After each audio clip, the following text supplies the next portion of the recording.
Hey guys, it's DCHL Devin here, and welcome to our list building tactical guides. And this is actually a very special episode because I'm actually going to introduce someone else who's going to be doing the list building for you guys. So just so you know, before I introduce him, this video series will actually not be done by me. It is done by someone else who will be taking your questions regarding lists and telling you how to make a competitive build out of them. Now, obviously, in order to make a competitive build, you're gonna have to be one hell of a player. You're gonna have to know all the armies in the game and have a proven track record of destroying all opponents in your wake.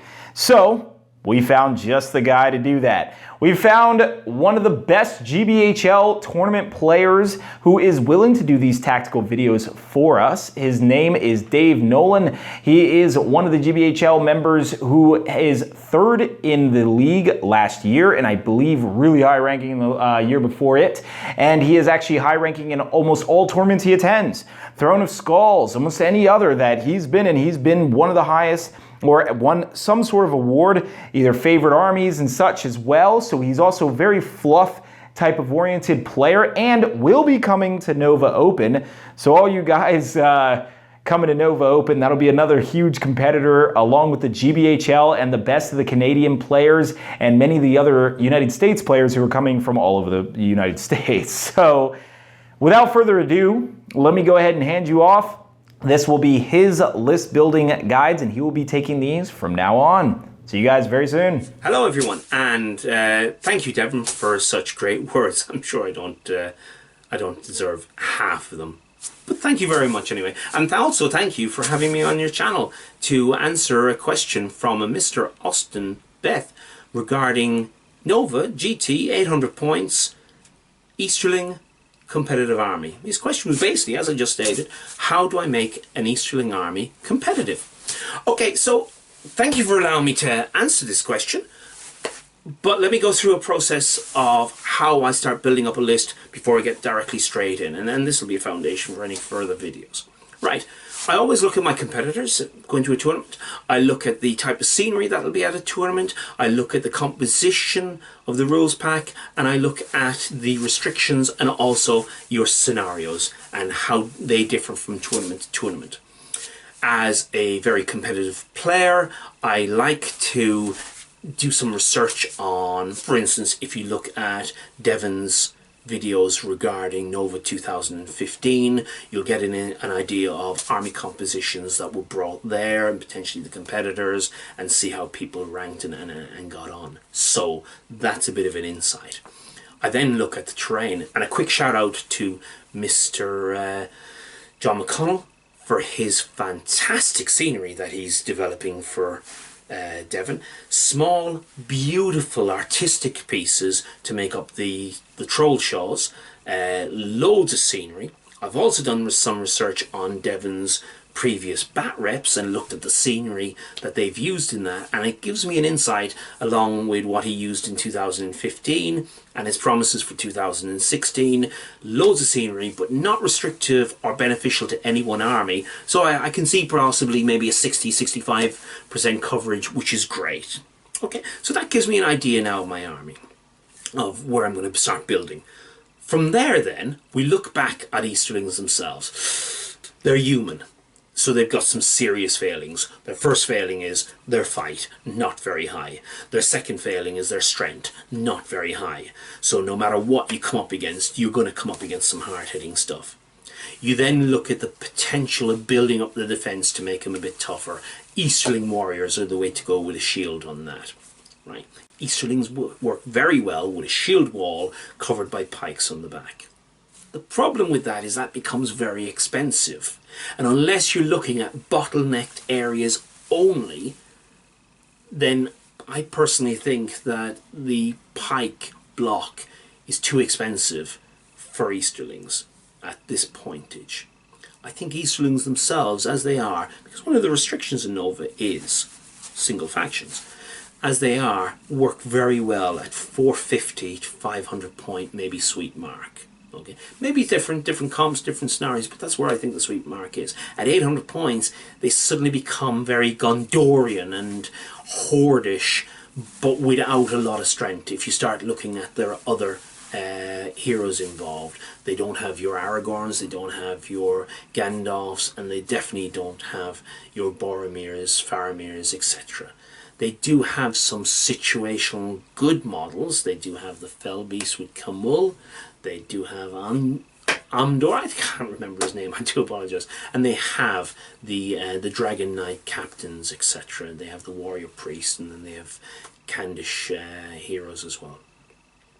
But at 800 points, on the sort of terrain we're looking at the comp and the scenario restrictions, etc., I felt that the Easterlings on their own could not really put forward a competitive army. But luckily, there are independent heroes that can be used. So you can use things like Spider Queen, Cave Drake, Shelob, just to name one or two.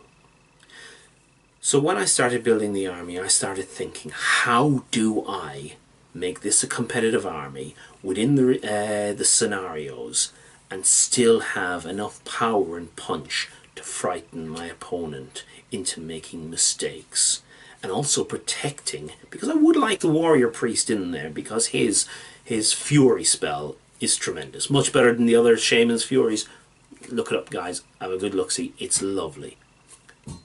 So I needed to protect that. The way to protect that is get Camul and the Fell Beast. That'll stop most people coming in with the odd sap will. It'll be something to hold back. So now I've got Fury, which is good, and now I've got the Fell Beast with some spells, some brutal power attacks, very, very good mobility. But I still wanted some more powerful bits, and I wasn't getting those from the other characters. So bringing in Shelob and the Spider Queen gives me another number of options. With the scenery, it allows me to get over scenery very, very quickly. It allows me to get around the back of the enemy, but also, as one of the scenarios has, it's called high value troop survivors. And what I mean by that is that on a secondary objective, you add up all the points values of the models closest to that objective, and the person with the player with the highest points gets some VPs. So in order to beat Shelob, you're going to have at least 9+ models, basic models around. In order to beat the Fell Beast, you're looking at maybe 17 basic models. We're talking about 8, 9, 10 point models here. You're talking about nearly double that if you're looking at the likes of hobbits or goblins or whatever. So, you know, that's what I mean by high point survivors. Whereas Spider Queen, Shelob, and the Fell Beast with Camul, obviously Camul and the Fell Beast, gives you those options. Also, very fast mobility, very fast speed, causing terror, getting into the flanks of your opponent's potential pipe blocks, or archers, or wherever, and getting those hurls in. Devastating. At the same time, you're bringing a semi-horde forward. So what's the rest of the models that I put forward? Well, we've got in the Warrior Priest. We put him on a horse, okay, to give him mobility, so he has greater coverage. Fantastic. We then looked at the two-handed weapon guys. We looked at some of your knights. We looked at some of your normal riders, your normal cav. And I felt that I had covered the mobility already in the 3 heroes. So I then wanted to try and get in some strength, and that's not possible with the Easterlings as such.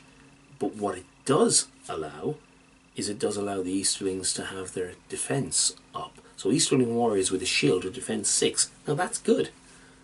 That's good if you have quite a few models moving forward. So you've now got a bit of a horde. So let me quickly go down through the exact list, if I may. I started off with Camul, with 11 Easterlings, Camul on a Fell Beast, 11 Easterlings with a shield. Okay, brilliant. I then have Shelob, and I have the Spider Queen. Remember, the Spider Queen has her broodlings, and those coming into the back of any troops can pull off troops attacking any of your key characters, or can just get in and prevent spear supports. Really good. But also can carry things, carry light objects. Nasty.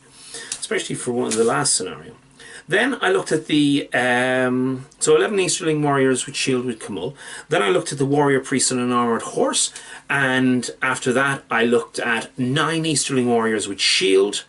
And then I looked at 2 Easterling warriors with shield and pike just behind them. More than likely to give support to any of your characters, but can act as a pike shield, because if you put them offset from the other models on the front line, they can have the option to support one, if not another model. So they're not just supporting one, they potentially could support 2, but when it comes to the fight phase, you need to pick which one they're doing. But it gives you that option, which is great. So you've got 2 pikes at the back there. And then on top of that, we threw in an Easterling captain with a shield. We have a banner in there as well, 1 Easterling warrior with a banner. Then we have 9 Easterling warriors with shields, giving you your defense 6 again. Plus we have 2 Easterling warriors with shield and pike. The reason I've given the pikemen shields is because they're defense 6. Brilliant. If someone gets around the back, so you're not losing the models there. So in total, that is a total of 39 models, of which you've got 5 heroes. You've got 8 might between the lot. The alternatives, putting in the other heroes, might bring that up to 9 to 11 might. But you have your power attacks. You've got 3 serious good hitting stuff there. You've got your fury and your captain. Personally, I use captains just to get those heroic marches, heroic mights up, or heroic marches and heroic moves up. I waste their might for my movement, especially if I'm coming up against things like Rivendell Knights, if I'm coming up against Elf Archer units, if I'm coming up against anything that I need to get in close. But remember, 90% of the scenarios for Nova are to the death. So you have the option to negate your dice rolls and just put everything up close to the center line, which really puts you in the face of your opponent and any archers that they have, hoping they don't roll a 1 or a 2 and have to deploy within the middle 12-inch bracket of their deployment zone, which is well within range for Shelob, for Spider Queen, for your Fell Beast, etc. So immediately you're in there. Hence why I don't have any archery in the force whatsoever, coupled with the fact that I previously mentioned scenery. Archers may be restricted slightly by the line of sight for scenery, so that's something to consider as well. Listen, Austin, I hope that's of some help. I hope you do go to Nova and I hope that the army is an army that you find competitive. And at the end of the day, best of luck, and thanks very much. Before I leave, Devon's given me permission to plug my little channel, which is Dwellers in the Dark. We do Deadliest Tournament reviews, Deadliest Tournament Army reviews of all the best from the GBHL League. And if you want to take a look at that, great.